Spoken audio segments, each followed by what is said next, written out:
Salyanın Qaraçala qəsəbəsində tarixin nəfəsini bugün də yaşadan nadir bir avtomobil qorunub saxlanılır. Söhbət 1958-ci ildə istehsal olunan yaşı demək olar ki, bir insan ömrünə bərabər olan Moskviç 407 markalı avtomobildən gedir. Bu avtomobil təkcə texniki nəqliyyat vasitəsi deyil, həm də Azərbaycan tarixinin və ədəbi yaddaşının bir parçasıdır. Xalq şairi Səməd Vurğunun məşhur Partizan Babaş şeirinin qəhrəmanı Babaş Dadaşov bir müddət məhz bu avtomobildən istifadə edib. Eyni zamanda Azərbaycan Komünist Partiyası Mərkəzi Komitəsinin sabiq birinci katibi İmam Mustafayev də vaxtilə bu maşınla səfərlər edib. Deməli, 58-ci ildə SSR İrana, deməli, bu maşın 4 dənə maşın olub bundan, İrana göndərilmiş və gətiriblər İmişli, o vaxt Sartrovsun deyirlər, yəni çeşidləmə stansiyası.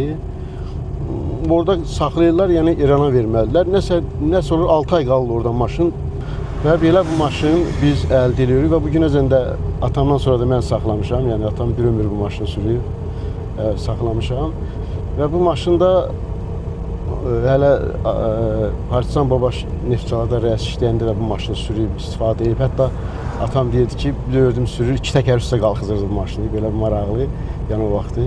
Göründüm, mən bu maşının içində dünyaya gəlmişəm, mən nə boyda ləzzət alıram bu sürəndə, bunu mümkün deyil. Yəni çox olub, yəni bu maşını istəyən, amma mən yəni təkcə ata yadigarı kimi yox, eyni zamanda bu maşın tarixi bir maşındır ki, onda tarixi şəxsiyyətlər oturublar, tarixi şəxsiyyətlər deməli bu maşından istifadə edirlər və bugün çox dünyasını dəyişmiş insanlar gəlin gedib bu maşında o vaxtı belə.